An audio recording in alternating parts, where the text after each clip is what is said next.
Today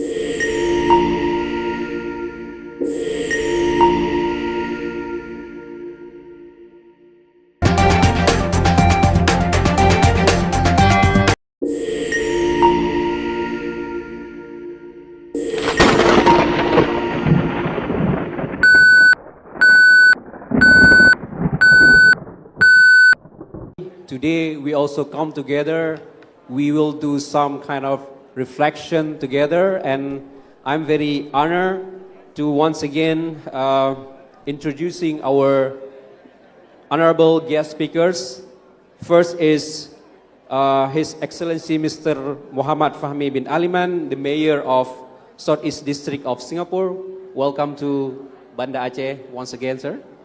And you have heard a lot about his contribution during the post-tsunami and post-conflict recovery at the time, because he was joining the IMM, Aceh Monitoring Missions. And we also have Mr. Rashad Ugur Karacan, the Deputy Ambassador of Turkey to Indonesia. And we also, I think we still have very vivid memory how much Turkey contribute during the tsunami recovery and rehabilitation and reconstruction Aceh at the time. And with us today, we also have His Excellency Bernard Wadam, the General Consul of the United States in Medan, who is coming back and forth to Aceh. We met several times, sir, here in Banda Aceh. And today we also will, hear from his perspective about universal humanity. And our last, not last speaker, but the last speaker in my list of introduction is Mr. Muhsin Shihab, advisor to the Indonesian Minister for Foreign Affairs. So, as we already have a different set of setting, I don't know, maybe some of you wanted to deliver speech or maybe just give some insight. Or we're gonna have some more loose conversation. I think if you prepare something to deliver, I would also give maybe 15 minutes for each of you to say something about the theme that we are discussing today about religion, togetherness, and humanity. And I think first of all, I would like to give the first session to Dr. Aliman. The time is yours. I think we have this. You want to say? Please. Bismillahirrahmanirrahim. Sebenarnya saya ada speech ini nih. Jadi bisa lanjut atau terus? Bisa lanjut. Bisa ya kan? Ya. Bismillahirrahmanirrahim. Yang saya sayangi dan hormati Pak Wali Negara Aceh, Wali Nagro Aceh Darussalam, dan juga acting governor dan juga acting wali kota, dan juga kepada tadi Ibu Profesor Stella Christine, Minister for Higher Education, Technology, Science and Technology. Salam lon sapa ke rakan mahdum. Assalamualaikum warahmatullahi wabarakatuh. Excellencies, Bapak Rektor, distinguished guests, and friends, it is my deep gratitude and humility that I join you today in the Aceh International Forum to accept the prestigious Yuin Al-Raniri Award on behalf of my Senior Minister, Lee Hsien Loong. This recognition is a testament to the enduring spirit of cooperation between Singapore and Aceh. These bonds continue to be sustained by our geographical, historical, and cultural ties. So please allow me to say a few words in Bahasa. Dalam 3 hari ke depan, kita akan memperingati 20 tahun gempa bumi dan tsunami Boxing Day yang terjadi 1 hari tepat setelah hari Natal. Ini adalah bencana yang belum pernah terjadi sebelumnya dan tetap menjadi salah satu tsunami terburuk dalam sejarah. Seperti yang kita semua di ruangan ini ketahui dengan baik, bencana ini menyebabkan kehancuran yang tak terbayangkan dan menciptakan keadaan darurat kemanusiaan yang belum pernah terjadi sebelumnya. Aceh menanggung beban kerusakan yang paling parah. Sebagai tetangga dekat dan sahabat, Singapura tahu bahawa kami harus bergerak cepat untuk memberikan bantuan. Untuk menghadapi bencana ini, Singapura mengaktifkan operasi Flying Eagle atau namanya elang terbang dengan menggerakkan lebih dari 1,500 personal daripada Angkatan Bersenjata Singapura dan pasukan pertahanan sipil Singapura untuk memberikan bantuan segera. Sebahagian besar bantuan ini difokuskan di Melabo yang mengalami kerusakan parah dan terputus dari bantuan. Di Melabo, hal pertama yang harus dilakukan adalah membangun infrastruktur penting seperti titik pendaratan untuk helikopter dan menara kontrol lalu lintas udara bergerak untuk memfasilitasi pengiriman keperluan penting seperti makanan, bantuan medis dan perlindungan bagi mereka yang sangat memerlukan.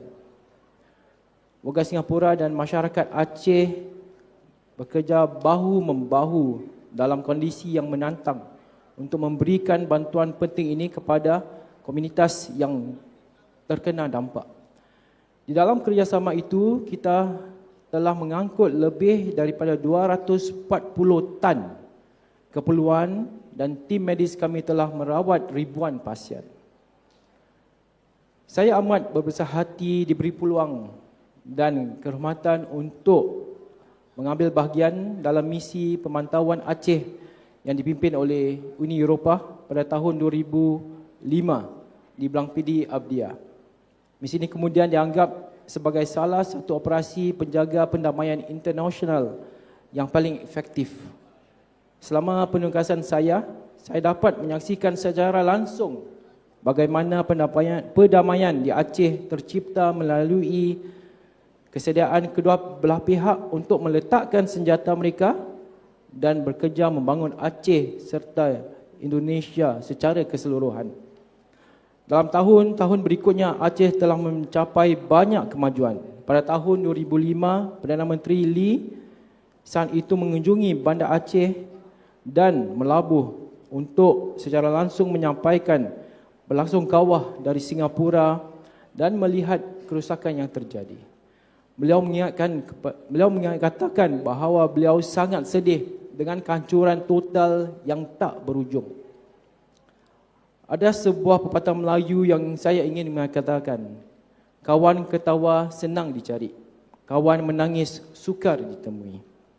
Setelah tsunami, Singapura berduka bersama Aceh dan Indonesia, dan kami melakukan apapun untuk kami bisa bersama komunitas internasional untuk membantu dan mendukung pemulihan Aceh. Yang paling menginspirasikan adalah ketangguhan dan keberanian masyarakat Aceh serta tekad mereka untuk membangun kembali. Menteri Senior Lee mengingatkan bahawa di tengah rasa sakit, ketakutan dan keputusasaan, beliau juga melihat ketangguhan semangat manusia. Sungguh satu kehormatan bagi saya yang telah dapat mengunjung Aceh dalam berbagai kesempatan yang baru. Saya berada di sini tahun lalu bersama Menteri Kedua Pendidikan dan Luar Negeri Dr. Maliki Osman. Hari ini adalah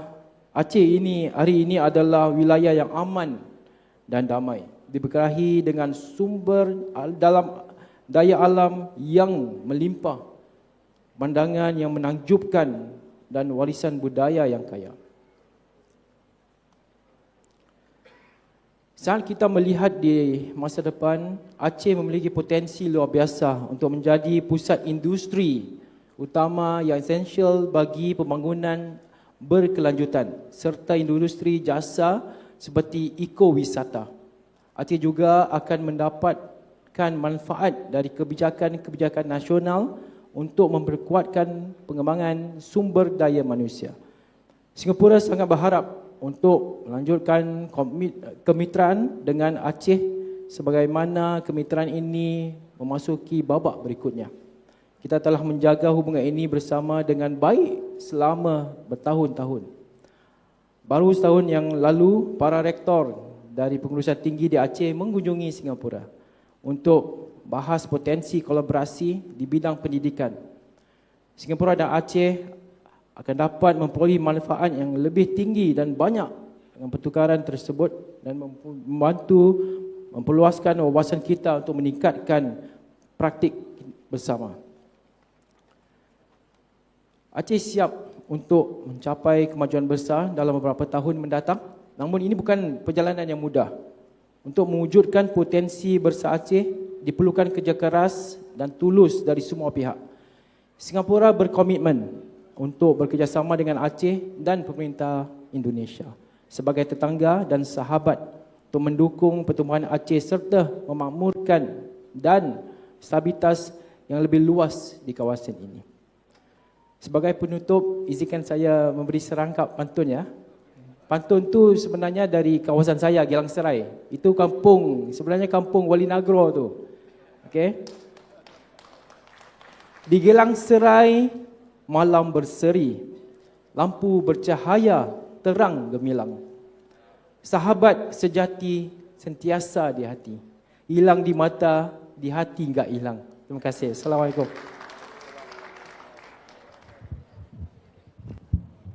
Thank you so much, Mr. Fahmi, for your very kind reflections.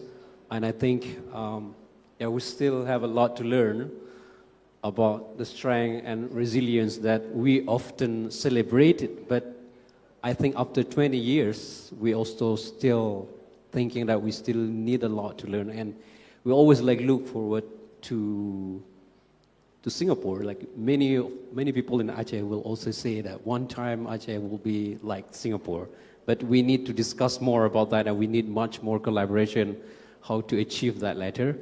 And I think after 20 years of tsunami, and even though maybe His Excellency Bernard, you were not around when tsunami hit Aceh in 2005, but I think in very recent times, you has a special eyes on Aceh. Sorry to say that, I have no negative connotation at all on that, but I think you, as you stay in the province just next to Aceh in North Sumatra, especially, I think you also always pay special attention to what's going on here, and I think we also have facing a lot of, not only achievement after the rebuilding Aceh, but also maybe some problem with democracy, with the idea that we are keen to talk to the floor for you also to give some kind of reflection that maybe we, as we commemorate the 20th of tsunami, we also can learn something about, the current situation globally and how it will affect Aceh also. Please, your session.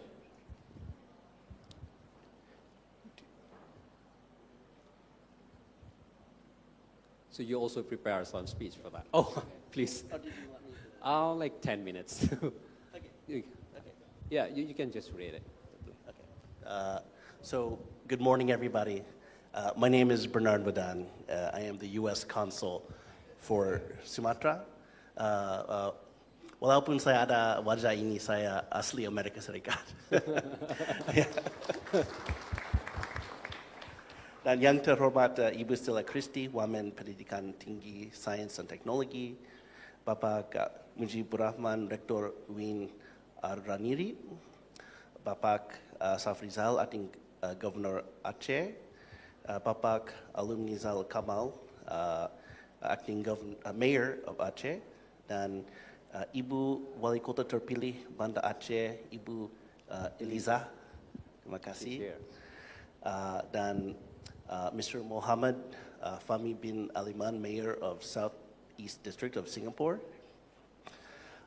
My colleague, Mr. Edmund Chia, Singapore Consul General for Sumatra. Mr. Owadia Ben Abdullah, Moroccan Ambassador to Indonesia. Mr. Risat Ugur Karacan, Deputy Turkish Ambassador to Indonesia. Bapak Musin Shihab, staf ahli bidang hubungan antar lembaga Kementerian Luar Negeri Indonesia, Bapak Ishak, Rektor Universitas Teuku Umar University, and perwakilan donor internasional, Islamic Relief, UNICEF, GIZ, dan Red Crescent. Dan izinkan saya membuka dengan pantun. Pantun, good. Saya mencoba. 2004 tsunami Aceh terjadi, kehilangan dan kehancuran menjadi ketangguhan. 20 tahun kemudian dibangun kembali, siap melangkah maju untuk generasi masa depan. Terima kasih. Saya mau melanjutkan dalam bahasa Inggris dan saya mencoba juga dalam bahasa Indonesia. So thank you so much for your invitation to this event, during which we will reflect on a monumental tragedy of the past while creating new avenues to come together and build a brighter future. And first, I'd like to start by applauding the theme of this year's Aceh International Forum, Religion, Togetherness, and Humanity. Terima kasih banyak atas undangan untuk menghadiri acara ini, di mana kita akan merefleksikan sebuah tragedi besar dari masa lalu, sambil menggalang upaya bersama untuk membangun masa depan yang lebih baik.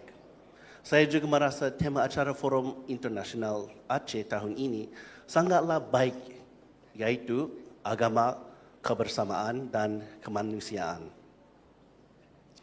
In 2024, the massive earthquake off the coast of Sumatra triggered one of the deadliest tsunamis in history, with waves reaching up to 500 miles an hour, devastating the coastlines of 14 countries. In that dark hour, the world joined hands to support the people of Aceh.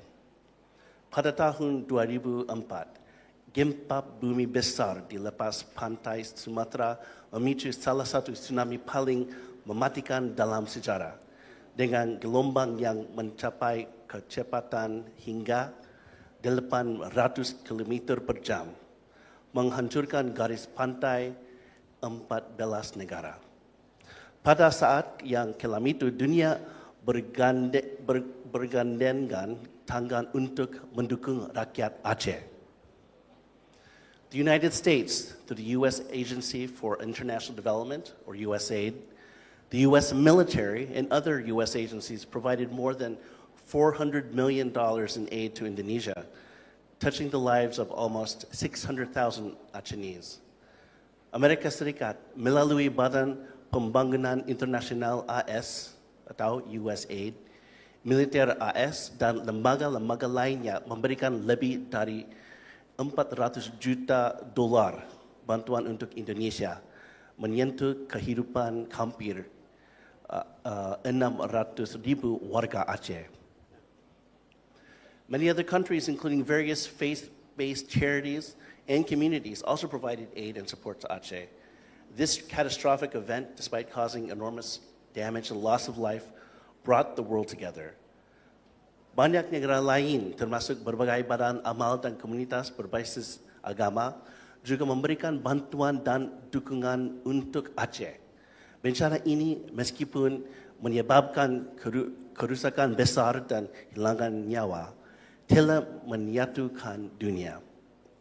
Similarly, in the wake of that great tragedy, our common humanity became a catalyst for the 2005 agreement that brought peace to Aceh. Kemanusiaan kita bersama juga menjadi katalisator bagi perjanjian damai 2005 yang membawa perdamaian bagi Aceh. The U.S. commitment extended beyond immediate assistance, shifting to long-term reconstruction and recovery efforts in northern Sumatra. This included rebuilding essential infrastructure such as hospitals, schools, homes, and a crucial road connecting the west and east coasts of Aceh, driving economic activity that made a positive impact on people's lives. Komitmen Amerika Serikat selain pada respon darurat juga berkembang ke upaya rekonstruksi dan pemulihan jangka panjang di Sumatera Utara. Ini mencakup pembangunan kembali infrastruktur penting seperti sekolah, rumah sakit, rumah-rumah dan jalan penting yang menghubungkan pantai barat dan timur Aceh yang mendorong aktivitas ekonomi dan memberikan dampak positif pada kehidupan masyarakat. In cooperating with our Achenese counterparts, the United States goal wasn't just to replace what was lost, but rather we wanted to build back better and ensure greater resilience. And the disaster also highlighted the need for an effective early warning system. In response, the US and Indonesia, along with other countries, collaborated to develop and implement improved tsunami warning systems, including advanced monitoring equipment and communication networks. Dalam bekerjasama dengan mitra-mitra Aceh kami, tujuan Amerika Serikat bukan hanya untuk mengganti apa yang hilang, tetapi lebih dari itu, kami ingin membangun kembali dengan lebih baik dan lebih tahan bencana. Bencana ini juga menegaskan perlunya sistem peringatan dini yang efektif. Menyikapi hal itu, AS dan Indonesia bersama negara-negara lainnya bekerja sama untuk mengembangkan dan mengimplementasikan sistem peringatan tsunami yang lebih baik, termasuk peralatan pemantauan canggih dan jaringan komunikasi. We also work together on disaster preparedness and training, joint exercises, and capacity building initiatives to improve the capabilities of local authorities and communities to deal with natural disasters. As a recent example, the U.S. consulate in Medan hosted a crisis management exercise of our own with Sumatran first responders and government officials. With a focus on prevention and preparedness, we brought disaster preparedness experts and U.S. military first responders to Aceh to share best practices about what to do in the immediate aftermath of a disaster. Kami juga bekerjasama dalam kesiapsiagaan bencana dan latihan bersama dan inisiatif pembangunan kapasitas untuk meningkatkan kemampuan pemerintah dan komunitas lokal dalam menghadapi bencana alam. Seperti baru-baru ini, Konsulat Jenderal Amerika Serikat di Medan menyelenggarakan simulasi tangkap bencana bersama para stakeholder kebencanaan dari Sumatera dan pejabat pemerintah. Dengan fokus pada pencegahan dan kesiapsiagaan, kami mengajak mereka untuk berbagi best practice penanggulan bencana. Tomorrow at UIN Ar-Ranidi, there will be a screening of short documentaries about U.S. support for Indonesia and the people of Aceh in the aftermath of the 2004 Indian Ocean tsunami, as well as the progress of Indonesia's disaster management capabilities. And we invite you to join us for this event. Besok di UIN Ar-Ranidi akan ada pemutaraan film dokumenter pendek tentang dukungan AS untuk Indonesia dan rakyat Aceh setelah tsunami Samudra Hindia 2004 serta peningkatan kapasitas manajemen bencana Indonesia. Kami mengundang Anda untuk bergabung dalam acara ini. I would also like to invite you to visit an ongoing exhibit at the Aceh Tsunami Museum entitled Partnership in Resilience, inaugurated last month and open until June 2025 next year. The exhibit highlights the strength of the U.S.-Indonesian partnership and how far we have come in the last 20 years. Saya juga ingin mengundang Anda untuk mengunjungi pameran yang sedang berlangsung di Museum Tsunami Aceh yang berjudul Partnership in Resilience yang dibuka bulan lalu dan akan berlangsung hingga Juni 2025. Pameran ini menyoroti kekuatan kemitraan AS Indonesia dan sejauh mana kita telah melangkah maju dalam 20 tahun terakhir. As we look on the past, it's important to look to the future. Together we can build a more resilient and prosperous future. The bond between our nations, forged in the wake of this tragedy, stands as a testament to our shared values and our commitment in helping each other. Saat kita menoleh ke masa lalu, penting untuk juga memandang ke masa depan. Bersama-sama kita bisa membangun masa depan yang lebih tangguh dan sejahtera. Ikatan antara negara kita yang terjalin setelah tragedi ini adalah sebagai bukti dari nilai-nilai bersama kita dan komitmen kita untuk saling membantu. Thank you. Terima kasih. Terima kasih. Thank you so much. Thank you for the wonderful speech. And it was bilingual, so I don't need to translate it. Thank you, His Excellency. So I think for us in Aceh, especially also the tsunami, not only the disaster brought peace to Aceh at the time, but also regain some good memories about the relationship between Aceh and the United States. And I was struck by even my own experience when I was in Boston in 2014, and I heard about the city of Salem that has the city seals featuring the Acehnese figures in that city seals. And I think it's an ongoing debate over there, but this is something else, of course. But to what I learned from people of Boston, the tsunami in 2005 also regaining that kind of memory. So that's why there was a kind of emotional ties at the time where people donated because they have some historical connection with Aceh. Something that we don't really familiar with. This is a different story with Turkey, because when we talk about the Aceh Pass, people here in Aceh always like very vivid memory about, have a very good, strong connection, strong ties with Turkey before. And I think this is also a good step for me, like to hand over the session to His Excellency, Mr. Rashan. Thank you. Terima kasih. Sure. Esselamun Aleyküm ve Rahmetullahi ve Berekatuhu. Salamat pagi. Good morning.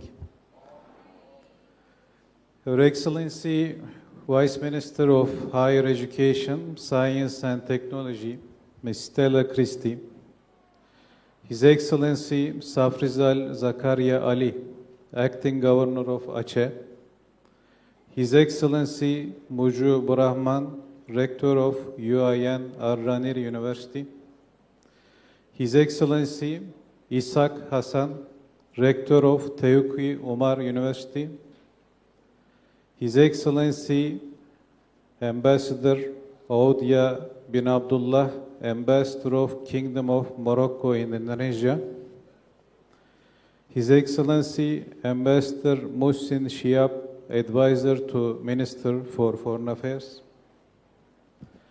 His Excellency Kamaruddin Amin, Director General of BIMAS Islam, His Excellency Fahmi bin Aliman, Mayor of Southeast District of Singapore, Assalamu alaikum. His Excellency Bernard Uadan, General Counsel of the U.S. in Medan. Distinguished guests, ladies and gentlemen, I am pleased to participate to the International Forum organized by State Islamic University of Ar-Raniri, University of Teuku Umar, and Government of Aceh. The theme of this forum, titled Religion, Togetherness, and Humanity, is very meaningful. As the famous Turkish author Peyami Safa once said, the suffering of shared disasters is less. When we share together, we can survive the disasters a lot easier. This was the case during the 2004 tsunami disaster in Aceh. Strong international solidarity provided a swift therapy for the open wounds.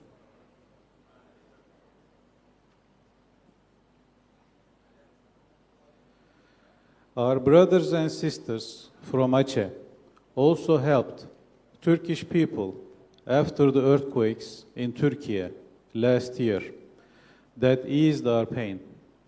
Thank you for this contribution. Dear guests, Turkey and Indonesia have deep historical ties of friendship dating back to the 16th century. The common pages of our history, cultural and religious ties between our peoples have always kept us together. As strategic partners, we enjoy a multidimensional relationship. Our bilateral relations with Indonesia are developing in political, economic, cultural, and educational fields.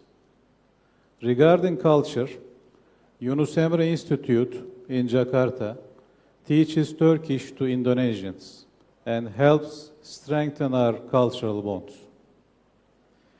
Ladies and gentlemen, tsunami disaster that followed the earthquake in Aceh in 2004 is still fresh in our memories. The rapid will of the Turkish people during the aftermath of the disaster once again proved the high level of solidarity between our peoples. Turkish government immediately provided support to the regions affected by the earthquake and tsunami. Turkish Red Crescent and TİKA were mobilized rapidly after the disaster. Our Turkish Red Crescent representatives, Mr. İsmail Hakkı Turunç, he is representative of Turkish Crescent, is here today with us and came all the way from Turkey.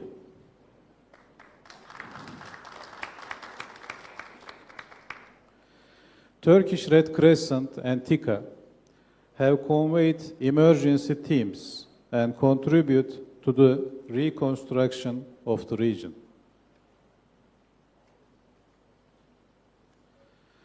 Turkish President, His Excellency Recep Tayyip Erdogan, visited Indonesia in 2005, right after the disaster, and observed the extent of the terrible event in Banda Aceh. We sincerely wish not to experience such disasters in the future. Dear guests, as Turkish Foreign Minister, His Excellency Hakan Fidan says, Turkey follows an effective, guiding, decisive foreign policy in line with its national interests and goals. In this context, humanitarian and development assistance in 5 continents is one of the most important soft power instruments of Turkey.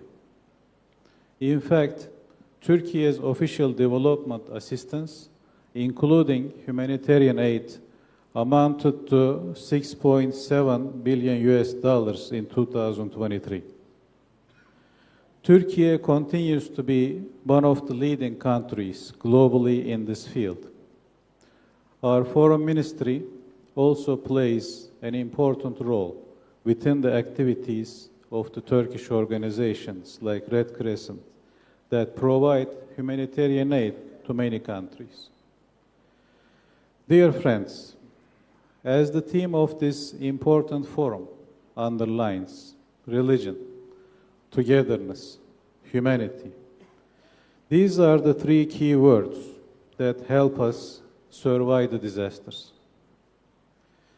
Based on the Turkish author Peyami Safa's lines, we have shared the suffering of Aceh during 2004 disaster in our hearts. I'm sure you have also felt the bitterness of Turkey during the 2023 earthquakes. Through these words, I would like to greet you all with my most heartfelt feelings.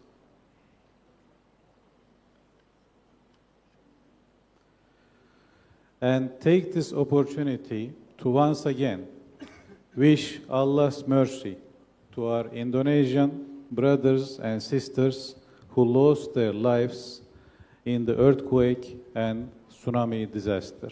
Terima kasih, thank you, teşekkürler, enjoy the conference. Thank you so much. His Excellency Rashad, beliau menyampaikan sekali lagi apa yang menjadi kontribusi dari Turki pada waktu Aceh mengalami bencana tsunami sebelumnya.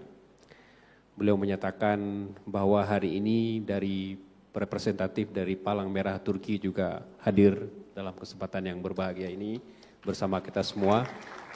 Bahwa apa yang terjadi pada tahun 2005 kepada orang Aceh itu masih segar dalam ingatan masyarakat Turki. Bahkan kunjungan Presiden Erdogan pada tahun 2005 dulu itu juga karena ada tsunami Aceh. Dan momen dari tsunami Aceh itu masih terus berlanjut untuk bagi pemerintah Turki dan bagi Perdana Menteri, bagi Menteri Luar Negerinya juga untuk menunjukkan bahwa intervensi humanitarian dimanapun ada krisis di atas muka bumi ini masih menjadi salah satu jalur yang penting untuk membangun diplomasi. Dan hubungan antara kedua negara, antara Turki dan Indonesia, insya Allah akan terus berlanjut dalam bidang ekonomi, politik, dan budaya. Dan beliau tadi sekali lagi mengucapkan terima kasih atas kegiatan yang kita laksanakan hari ini. Selanjutnya saya akan ke Bapak Muhsin Syihab, yang merupakan staf ahli Menteri Luar Negeri dan beliau sudah lama sekali berkegiatan di Kementerian Luar Negeri. Tadi malam saya berbincang-bincang singkat dengan Pak Muhsin, list Menteri Luar Negeri yang beliau dampingi itu sudah terlalu banyak untuk diingat.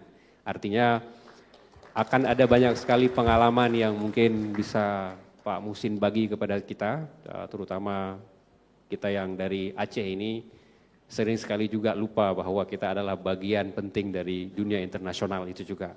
Dan kepada Bapak kami persilakan dengan segala hormat. Terima kasih Pak Reza. Assalamualaikum warahmatullahi wabarakatuh.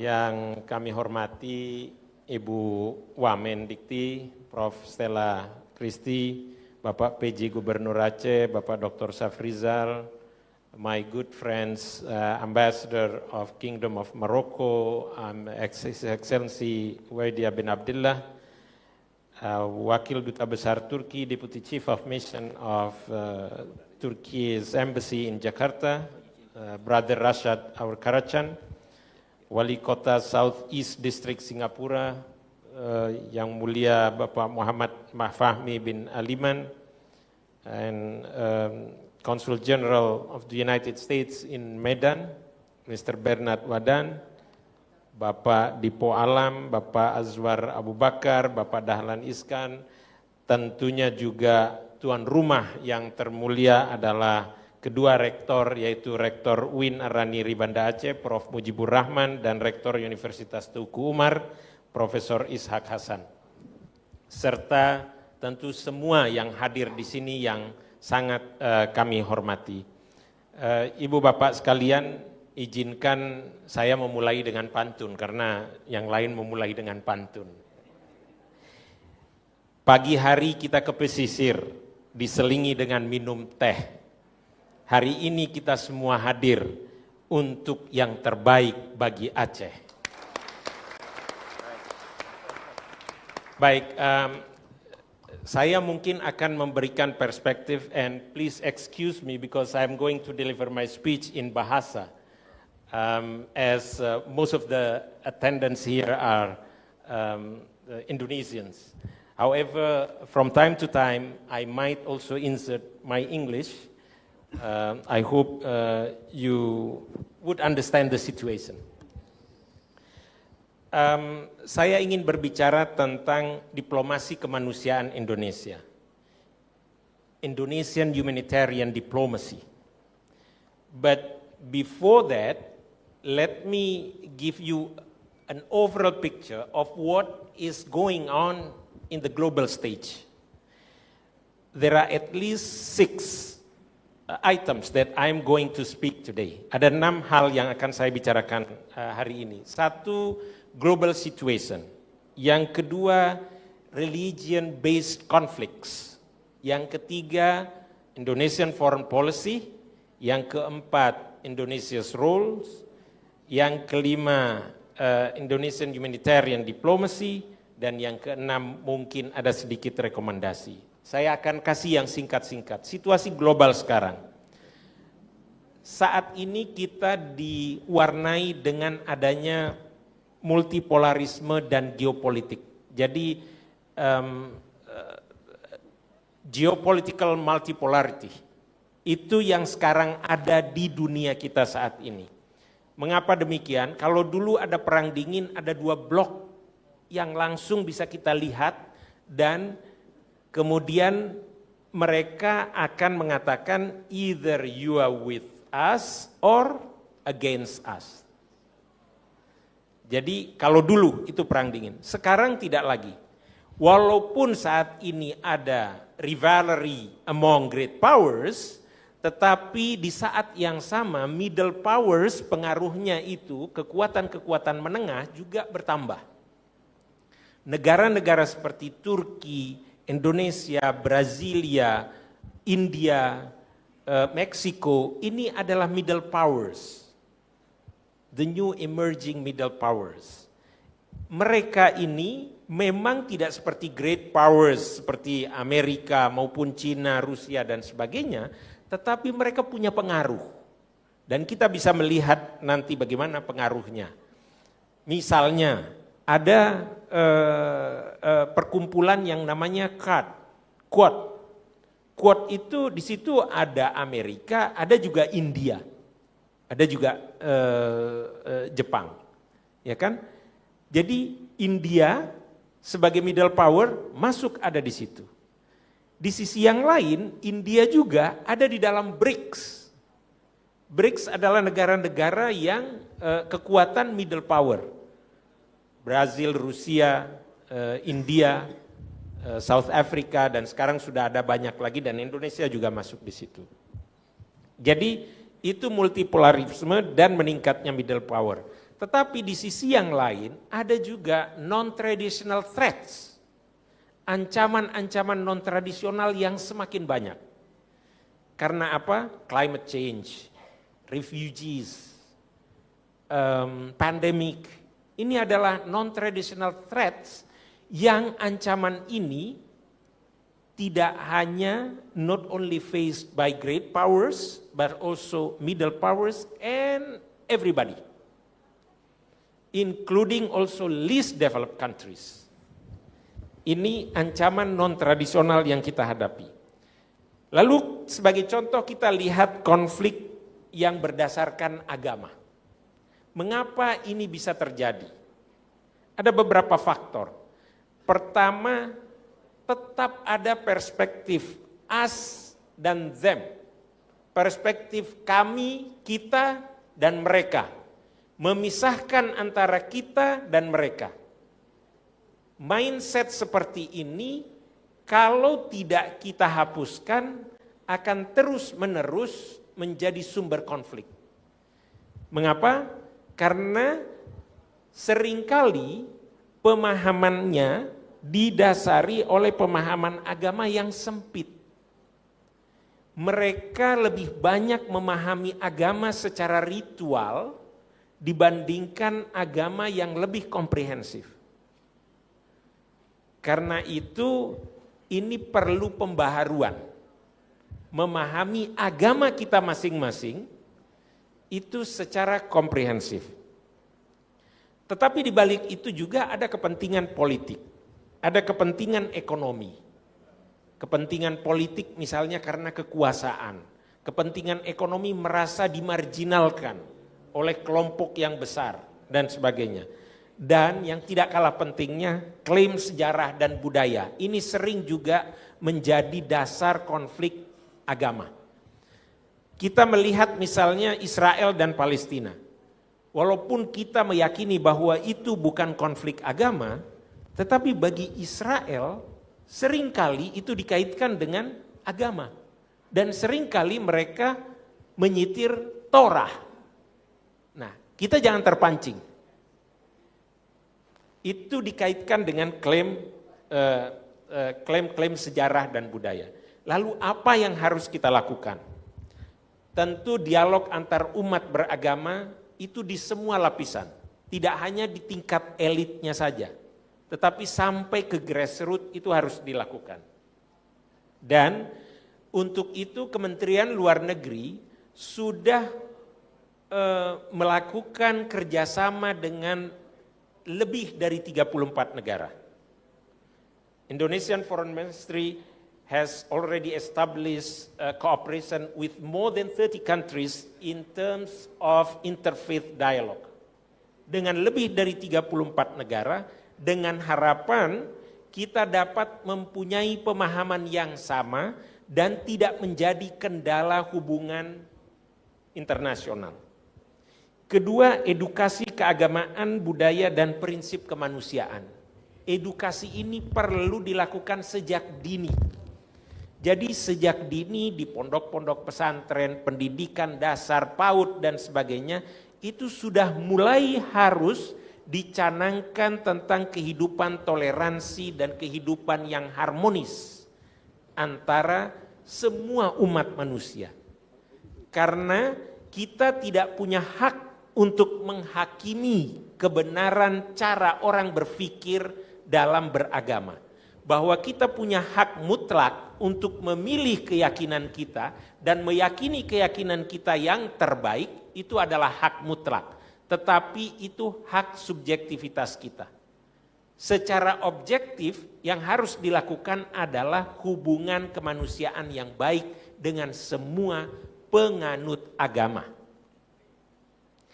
Lalu yang perlu juga dilihat pencarian common grounds dan melihat permasalahan dari aspek-aspek yang lain. Ini penting. Lanjut, saya berbicara tentang politik luar negeri, ada dasar hukumnya di sini tentang politik luar negeri bisa dilihat, tetapi yang paling penting adalah kita ingin menekankan prioritas diplomasi Indonesia dan Kemenlu dan visi politik luar negeri di bawah pemerintahan Bapak Prabowo Subianto. Yang pertama, Indonesia tetap memilih jalan non-blok, non-aligned movement. Kedua, kita ingin bertetangga yang baik dengan siapapun, sepanjang dia bersahabat dengan Indonesia dan tidak, saya ulangi, saya garis bawahi, tidak melanggar prinsip-prinsip hukum internasional dan hukum kemanusiaan. Yang ketiga, diplomasi yang sesuai dengan amanat konstitusi kita. Kita mempunyai amanat konstitusi dan itu yang menjadi dasar kita melakukan visi politik luar negeri. Prioritasnya apa? Sudah sering disampaikan oleh Bapak Presiden kita, diplomasi ketahanan nasional, ini berupa ketahanan pangan, ketahanan energi, ketahanan budaya, dan berbagai macam ketahanan. Diplomasi ekonomi Pancasila, peningkatan pengaruh di kawasan dan di tataran global, serta peningkatan perlindungan warga negara Indonesia dan para diaspora. Bagaimana kiprah Indonesia? Saya kira ini yang terakhir Pak Presiden kita di KTT D8 menyampaikan. Kita harus bekerja keras dan mendekatkan diri kita, bekerja sama dengan sesama kita di dunia internasional, dan kita harus mempunyai satu suara untuk tidak dipecah belah. Dan Indonesia akan selalu mencari cara terbaik untuk selalu menyerukan persatuan serta kerjasama. Karena itu sesuai dengan prinsip-prinsip yang kita miliki. Lalu kiprah Indonesia yang lain di organisasi internasional, di organisasi Islam, kerjasama Islam antara lain 2019 Indonesia pertama kali di Jakarta mengadakan itu yang namanya Contact Group on Peace and Dialogue. Dia dalam kerangka OIC, Organization of Islamic Cooperation. Nah, selanjutnya pada tahun 2021 menyelenggarakan high level event untuk memperingati Hari Internasional untuk memerangi Islamofobia. Karena Islamofobia sudah semakin banyak, maka pada waktu Maret 2021 kita melalui kerangka OKI melakukan peringatan high level event untuk memerangi Islamofobia. 2023 pertemuan darurat OKI setelah dilakukannya serangan oleh Israel kepada Gaza, Palestina dan sebagainya. Kemudian November 2023 menghadiri KTT luar biasa OKI. Di PBB juga Indonesia berkiprah antara lain melalui penetapan berbagai macam resolusi untuk menciptakan keharmonisan antar agama. Pertama ada resolusi nomor 65 tentang penetapan minggu pertama Februari sebagai World Interfaith Harmony Week.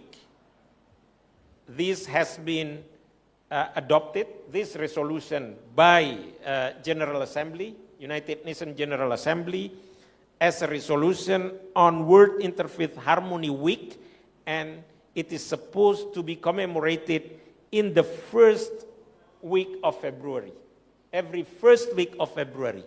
Jadi ingat-ingat nanti minggu pertama bulan Februari di Aceh ini bisa saja memperingati World Interfaith Harmony Week.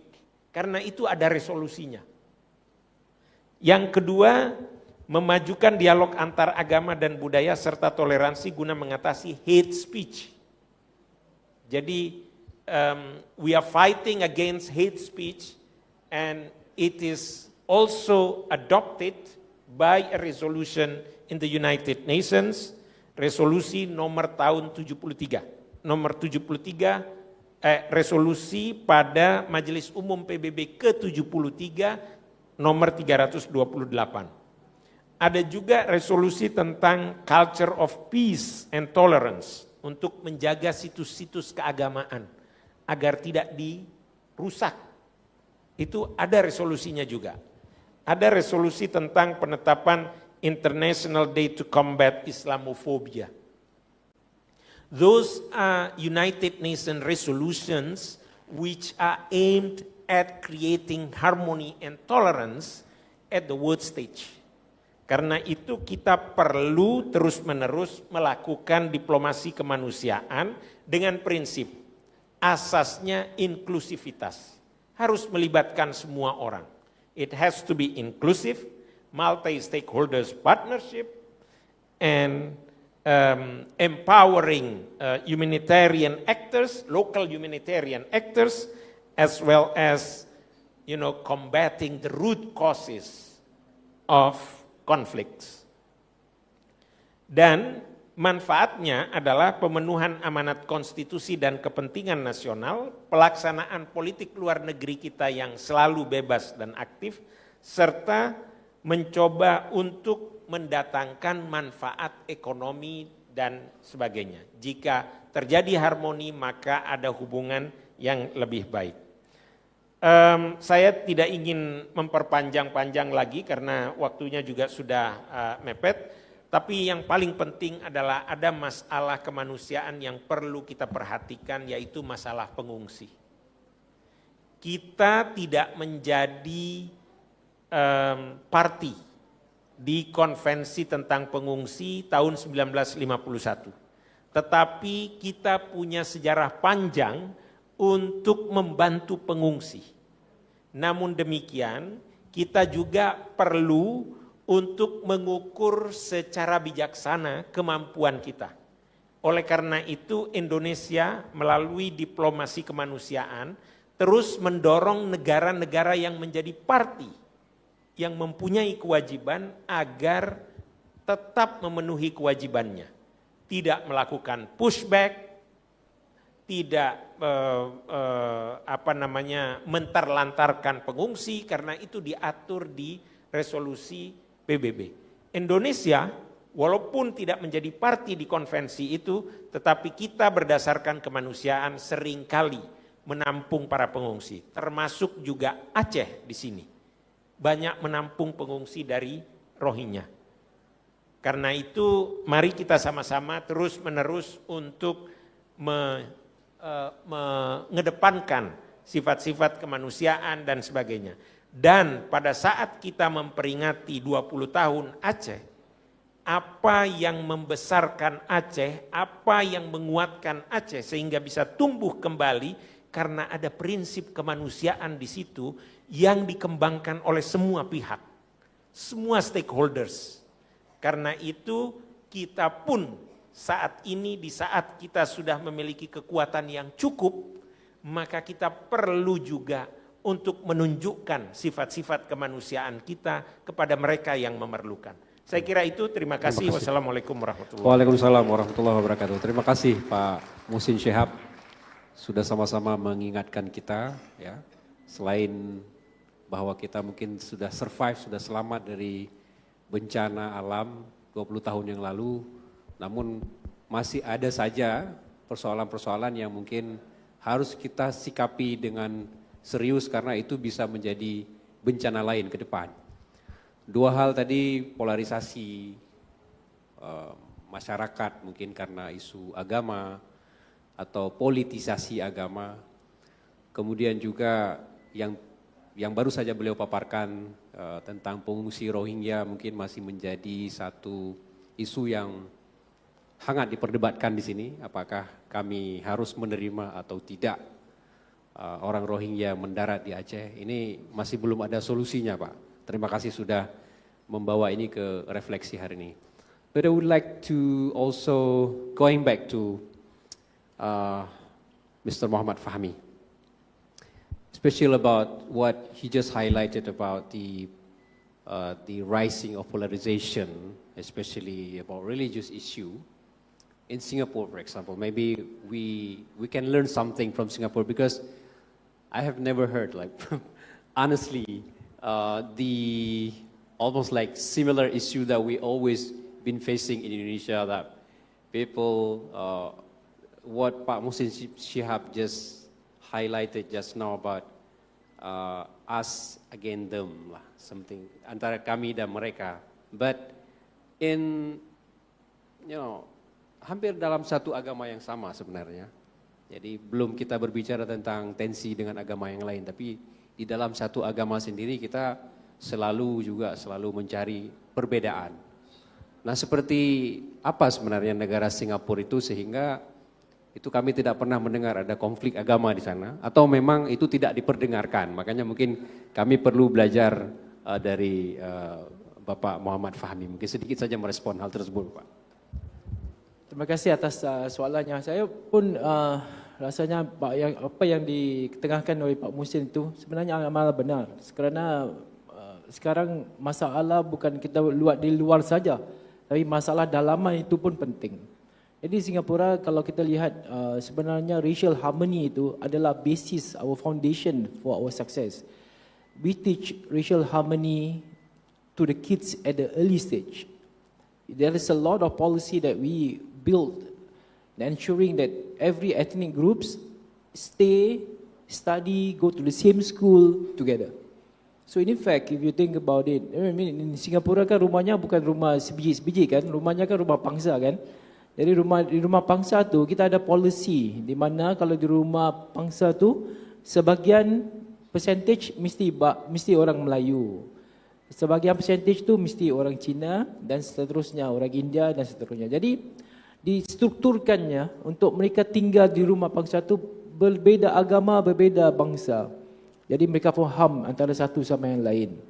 Di situ sekolahnya pun sekolah jiran, sekolah tetangga juga. Jadi di situ mereka pergi sekolah pun bersama.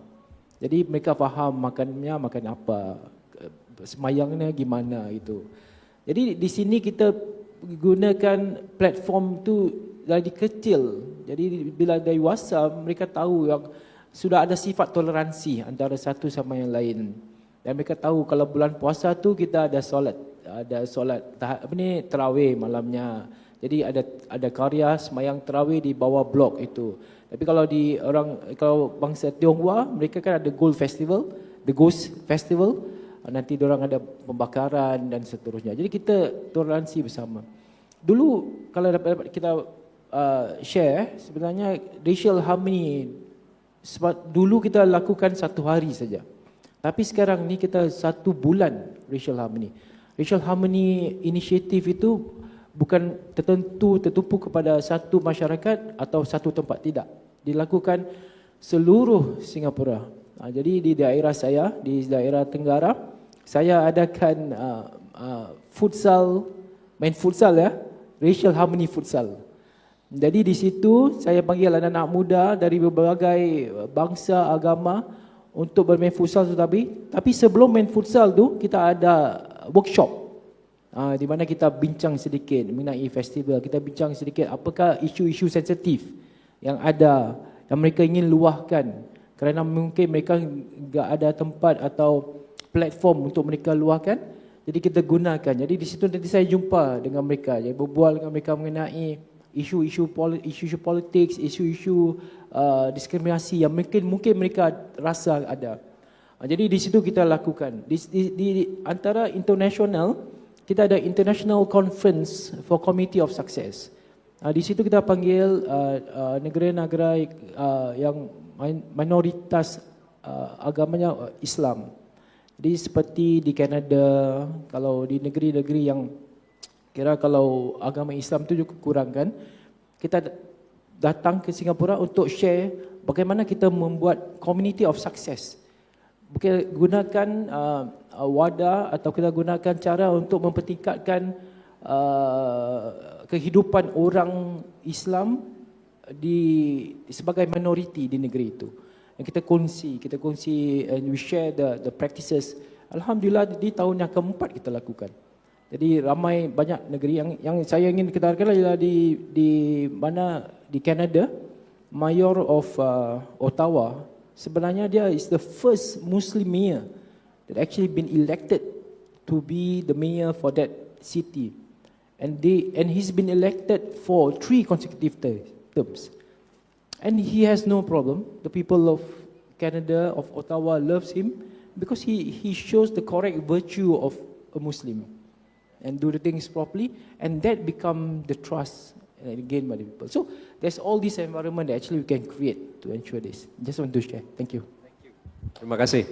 Itu tentang racial harmony, tentang bagaimana menghargai yang berbeda dengan kita. Itu mungkin sering kita baca teksnya, ya, terutama karena kita sekarang banyak yang belajar tentang moderasi beragama, tapi mempraktekkannya itu yang paling penting sekarang. Nah, kalau kita di Aceh, kami tamu 20 kali 4 jam harus lapor, Pak. Kalau di sana tadi bahwa mereka men-setting HDB-nya itu harus ada komponen berapa persen Melayu, berapa persen Chinese, berapa persen India, supaya ini bercampur. Kalau kampung kita nggak boleh masuk orang lain di sini kan. Nah ini problem, jadi pikirkan itu.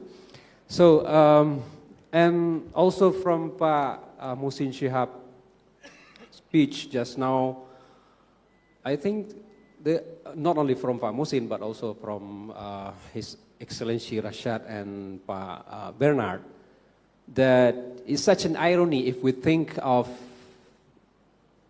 only disaster or calamity will unite human being. Is that true? Do we need more calamity or more disaster like to unite us? Or how do we keep actually, how do we put humanity above everything? So then politics or religion not always become a factor of polarizing people. Maybe would you like to respond for that, His Excellency Rashad? Well, I think these kind of international conferences, I think, is very essential. First of all, I'm not speaking on behalf of my ministry, just bringing front my own personal views that I think hate speech should be stopped in the family first. So when we are raising our kids, we should teach them all of us are equal. None of us have any superiority compared to others. That includes religion, race, also color of skin. For example, in Istanbul, it's one of the few places in the world where we have mosques just very close to a church and very close to a synagogue. And this has created a great harmony for hundreds of years. So you can hear the azan, the bell, and also other prayers. So just going back to your question, how to create harmony, I think it all begins in the family. Thank you. Thank you so much. You would like to just continue it because we have very limited time left? No, you, Pak Bernard. Yeah. Well, for me, I think I would actually, one of my experiences overseas, one of my first experiences was as a Fulbright fellow to Japan. And Senator Fulbright, he actually has a famous quote where he talks about how the road to peace between countries, peace between people, isn't just fate. It is a liberal education that brings people together. And I think that a big part of that are all the students that study abroad. So especially in the case of Indonesia, there are many Indonesians who are studying overseas. In the United States, for example, we have over 8,400 Indonesian students. I wish there were more. But more and more Indonesian students are studying in other parts of the world. They're going to Australia, they're going to Europe, they're going to Turkey. Many of them are going to places like Japan and South Korea to work. And when you see something on television and you see something out of context, it is very easy to dismiss that. For example, that when you see people who are Muslims on television, it's very easy to forget the fact that these are people. Right. When students from the Muslim world, students from here in Indonesia go abroad and meet people who aren't Muslim, and they teach them what kind of people they are. They teach them their values. They teach them the things they eat. It is a important step in showing them that these are people too. Right. And that's that humanity that we talk about. When you can put a face to somebody, a human face, then it makes it that much more difficult for us to disrespect them, because we see them as human beings. And I think that's an important step towards having a more peaceful environment. Right, yeah, thank you. Ya, memang interaksi antara kita dengan pihak yang bukan kita itu adalah salah satu hal yang paling penting dalam membangun pemahaman, ya.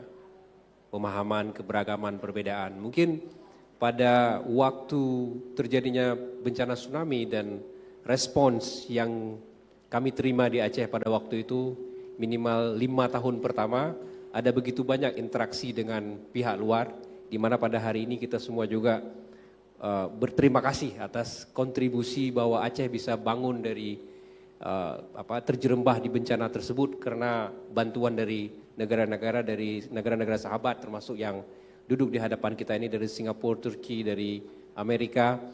Namun sekali lagi saya juga sangat berharap mungkin semacam nasihat akhir dari Pak Muhsin, ya, yang saya keluhkan tadi. Kenapa hanya bencana yang menyatukan kita? Ya, kenapa bencana itu memudahkan kita itu untuk bersatu dari yang segala berbeda, tapi gradually, pelan-pelan kemudian pikiran kita tentang kemanusiaan, tentang bencana itu pelan-pelan hilang, kemudian kita menciptakan bencana baru. Sampai kemudian kita jatuh lagi, lalu bersatu. Tapi bersatunya karena bencana, bukan bersatu karena politik, bukan bersatu karena agama. Silakan Pak Muhsin. Terima kasih Pak Riza, ini pertanyaan yang sangat sulit dan cukup menantang. Tetapi begini, menurut saya kebersamaan atau bersatunya kita itu bukan hanya karena bencana dan sebagainya. Tetapi sebetulnya visi yang sama. Kebetulan pada waktu itu ada bencana, semua orang mempunyai visi yang sama bagaimana mengatasi bencana. Dan untuk mempunyai visi yang sama itu harus ada komunikasi yang intensif dan terbuka. Mungkin sebelum bencana, komunikasi yang intensif dan terbuka itu kurang. Apakah harus ada bencana? Tidak. Menurut saya yang harus diciptakan adalah bagaimana menciptakan media-media agar terbentuk visi yang kuat, visi kebersamaan yang kuat. Tadi Ibu Wamendikti kita itu menjelaskan bagaimana potensi-potensi ekonomi yang diekstrak dari alam Aceh melalui bantuan teknologi dan meningkatkan nilai ekonomi dari alam itu sebenarnya bisa menjadi media untuk menguatkan visi kebersamaan. Tetapi itu hanya bisa tercipta kalau ada komunikasi yang intensif dan terbuka. Karena itu saya berharap betul apa yang sudah kita capai saat ini kita rawat bersama dengan apa? Merawat kebersamaan dan kekuatan visi bersama kita. Kita ingin sebagai bangsa tentu ingin menciptakan Indonesia emas di 2045. Visinya sama, Indonesia emas 2045. Lalu bagaimana mencapai visi itu?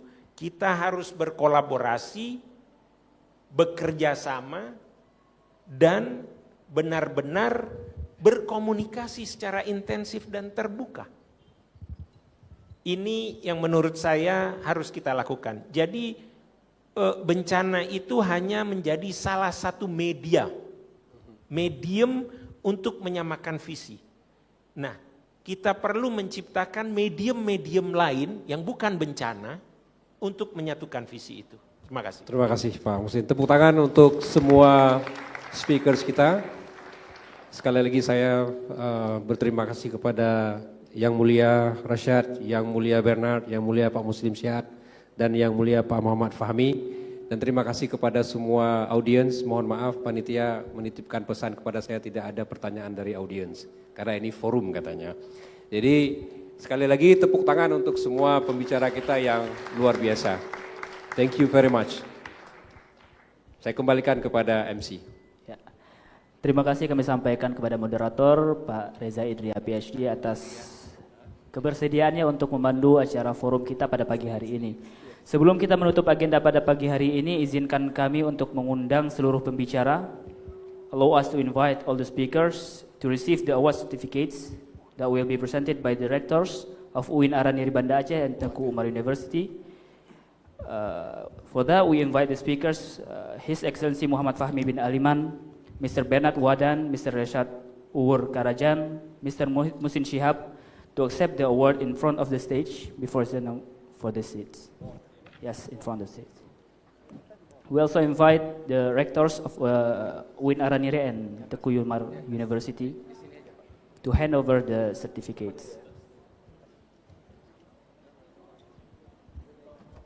Di bawah saja Pak.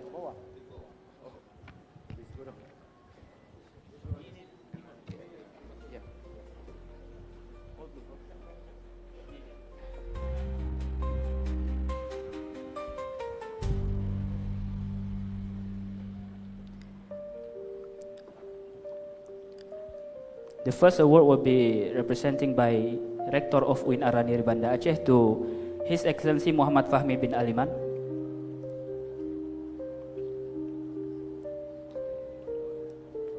Continued by the presenting of award from the Tengku Umar University from Aceh Barat to His Excellency Bernard Wadan.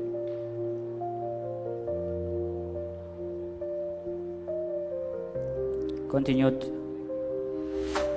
by hand over the certificate to Rashad Uwur Karajan, and then continued by presenting the certificate to Mr. Muhsin Syihab.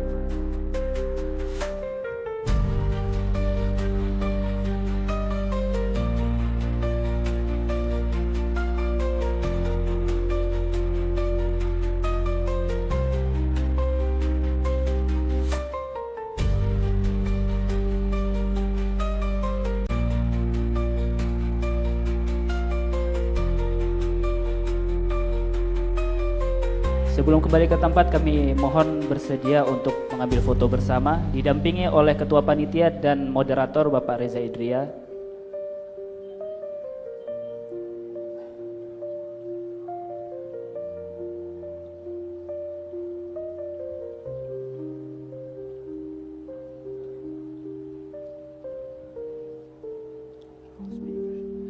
Thank you very much for the speakers. Please return to your seats. And to directors, please remain standing. Kepada para rektor, kami mohon kebersediaannya untuk tetap berdiri untuk menyerahkan penghargaan Bungong Jaro kepada representatif daripada German Corporation to International Cooperation, Mr. Zulasmi. Kepadanya kami persilakan.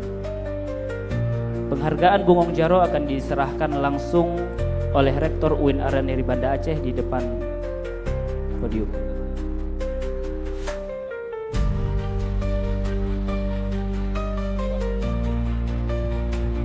Penyerahan Bungong Jaro didampingi oleh Rektor Universitas Teguh Umar Aceh Barat. Kami mohon kesediaan Bapak Profesor Muhammad Ishak Hasan untuk mendampingi Bapak Rektor.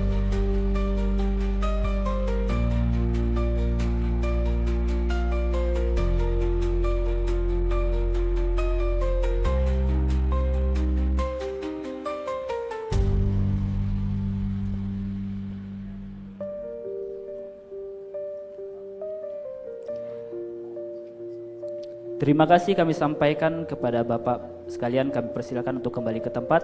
Dan kepada para hadirin sekalian, terima kasih sudah berhadir pada sesi pertama pagi hari ini. Kami ingatkan bahwasanya sesi kedua insya Allah akan berlanjut pada pukul 14.00 dan sesi panel akan dimulai pukul 14.30. Insya Allah akan dilanjutkan dengan sesi diskusi berikutnya yang akan menghadirkan Duta Besar Maroko untuk Indonesia dan pimpinan daripada Red Crescent Turki sebagai pembicara.